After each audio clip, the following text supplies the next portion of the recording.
أحدهما كلام الآخر باللغة التي يفهمها. The interpreter is an intermediary between two people who speak different languages.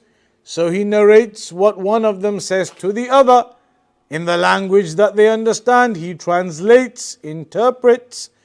And as a side benefit, the Shaykh mentions here, as a side point, يشترط في المترجم أربعة شروط. That any translator must have 4 conditions. For anybody to translate, there have to be 4 conditions in place. And all of the scholars, many of the scholars have mentioned the same thing. The 4 of those are, firstly, al-amana. That it must be somebody trustworthy, an individual who is honest, dignified, trustworthy individual. Secondly, an yakuna, and al-amana, being trustworthy, then really that revolves around diyana. That it is a person who is practicing righteous, a person of taqwa.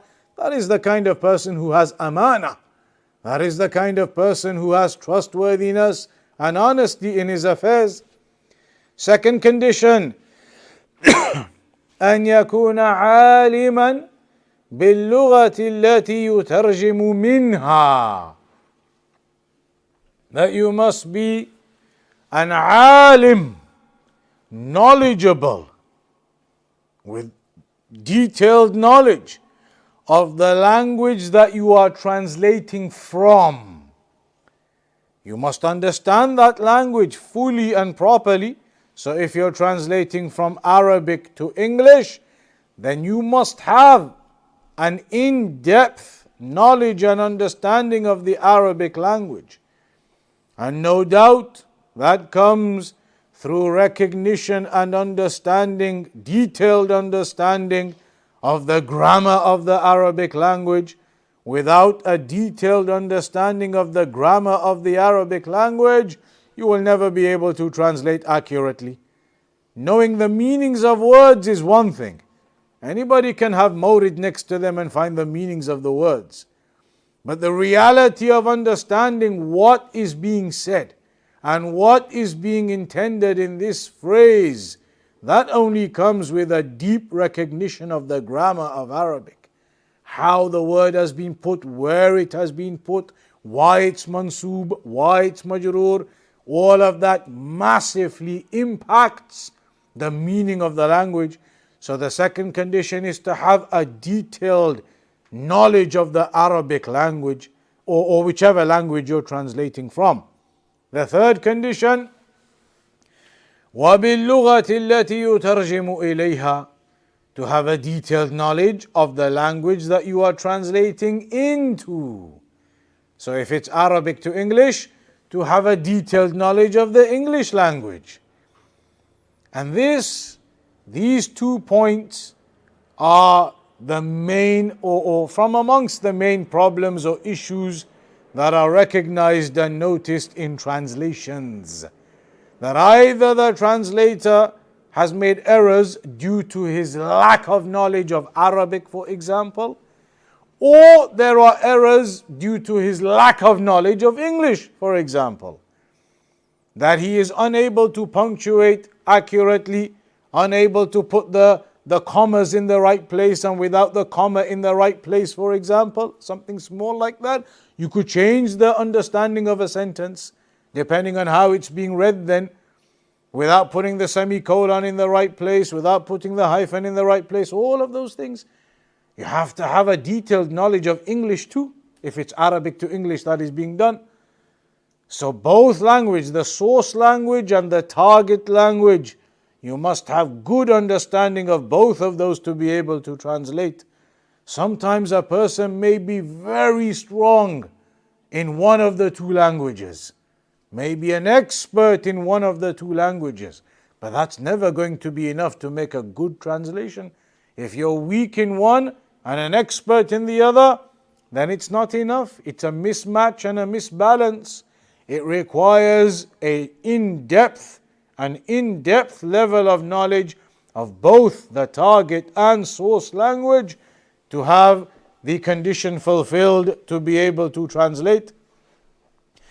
And also the fourth condition, maybe somebody is trustworthy, maybe somebody is an expert in Arabic, for example, here, and English, for example, here.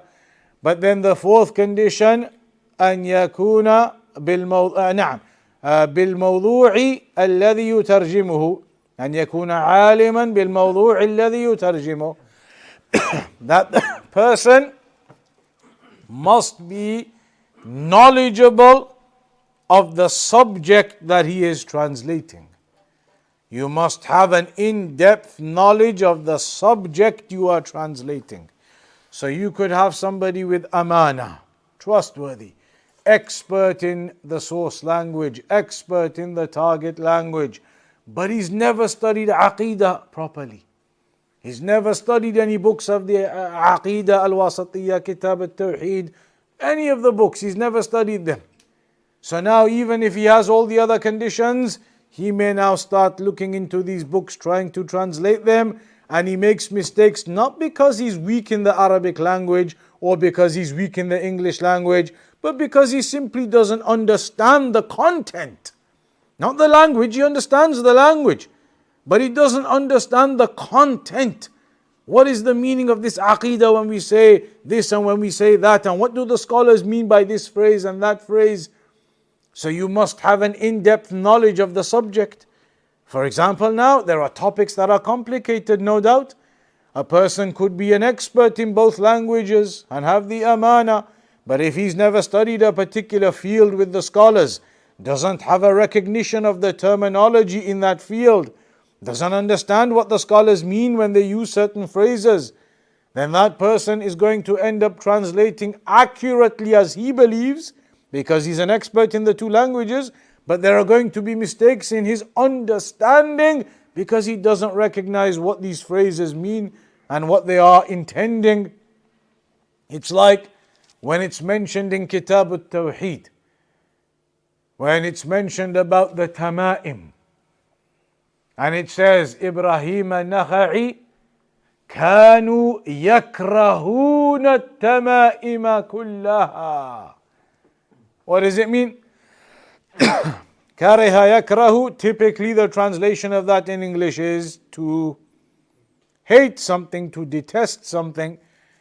But now if you translate that as they used to hate all of the tama'im, that's very different to saying that they used to view all of tama'im as haram, which is the actual meaning here. Because when the Salaf say yakrahuna such and such, then the reality of that is yuharrimuna such and such. And even other basic things like ya'buduna وَمَا خَلَقْتُ الْجِنَّ وَالْإِنسَ إِلَّا لِيَعْبُدُونَ.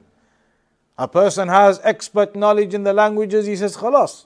It means that Allah subhanahu wa ta'ala is saying, I did not create man and jinn except for them to worship me. And leave it at that without any explanation, without anything else.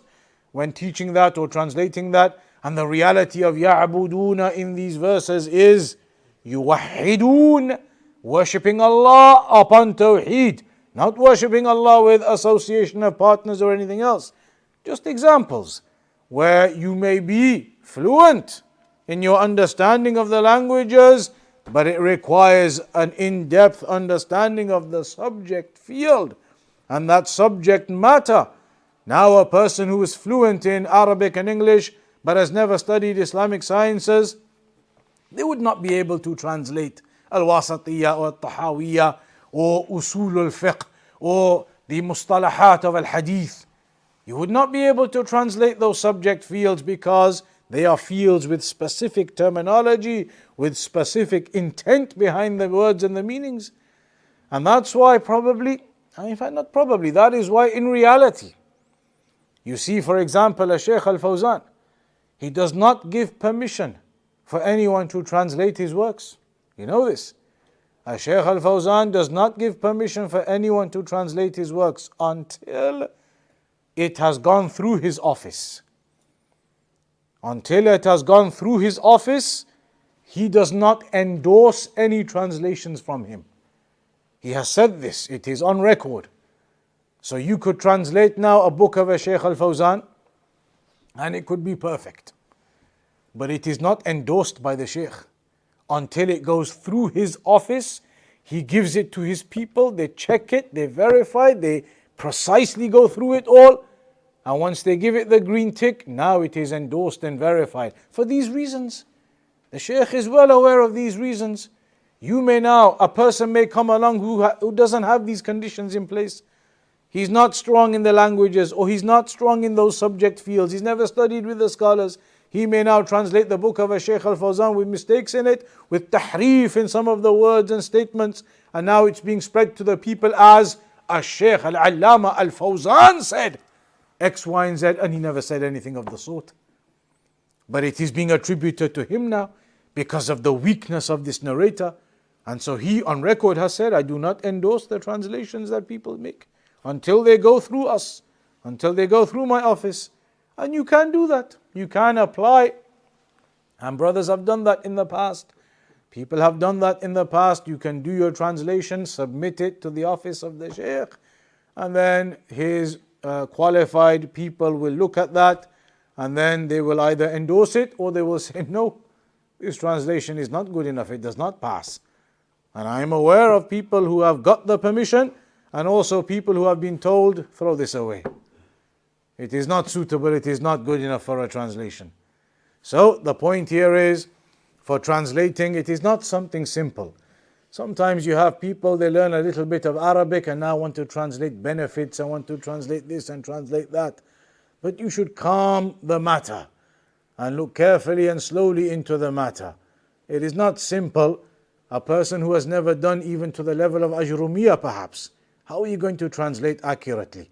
You do not even know Medina Book 3, the grammar from there. Somebody picks up Medina Book 3 and asks you the grammar you do not know. How are you translating accurately? If you do not even know what the hal is, what the maf'ul mutlaq is, what this is, what that is, how are you translating these words into English then? It's one thing translating Mawrid English. That's as good as Google Translate. It's another thing knowing the details of the affair and the grammar and then understanding how to translate a particular thing. So these are important points the Shaykh highlights as a side benefit.